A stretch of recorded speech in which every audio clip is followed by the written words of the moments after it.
Ninth hour really began in Seattle when I started seeing roasting happening. But told myself, don't really think about it. It's not even a possibility. It's too much risk. Can you actually figure out how to do it? I don't know. But it was in spending time with men from the Open Door Mission at 7 Mile Road where I began to fall in love with these guys. Their humility, their genuineness. There was no posturing. They just wanted Jesus, and they just wanted to heal and to live as they ought. And what broke my heart was walking with a few of them after they'd graduated and seeing just how difficult it was for them to get a job. So that's when I started to let the thoughts of starting a coffee roasting company reemerge. And after hearing more stories like that, decided, okay, I'm going to pull the trigger. Right out of the mission, I was running into a lot of.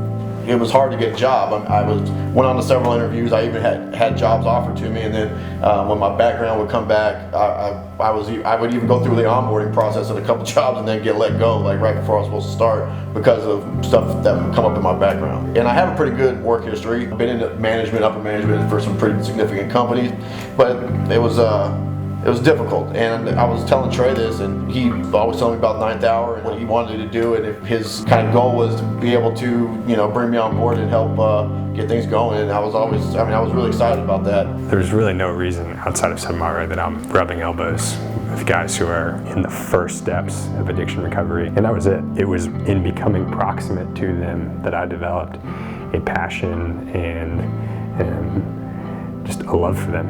And so I think from its origins, like 7 Mile Road, deserves a lot of credit. When I first got the Open Door Mission, they don't have nothing to do with church. I was like, One of the guys that was there at the Open Door Mission, he said, you ought to try 7 Mile Road. See what you think about it. This guy Jeremiah, he's really good, and you'll really enjoy it, and the people are real loving and caring. So I said, well, let me give it a try and see what happens. So I went, and exactly what he said. Jeremiah was amazing, and his message stayed on my mind throughout the rest of the day.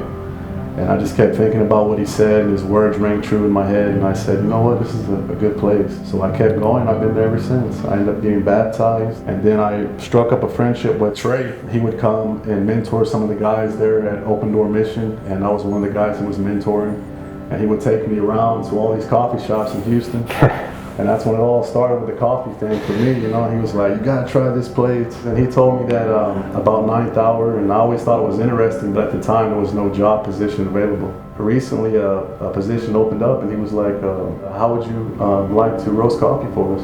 And I was like, absolutely. The name comes from Proverbs 4:18, which is the path of the righteous is like the light of dawn, which shines brighter and brighter until noonday. And the Old English word for noonday is ninth hour. So I love the imagery of the light is breaking in. And I feel like that's what God is doing. So many men and women in this city who've been incarcerated and have a checkered past. The light is broken in, like they want more. They want to earn an honest wage. They want to give back to their families. But in a lot of senses, there's preventative screen almost. There's so many difficulties towards fulfilling those desires. The real mission of ninth hour is when the light is breaking in, God is already doing the work, and we just want to be the conduit to say, okay, how do we help you get to the ninth hour sun?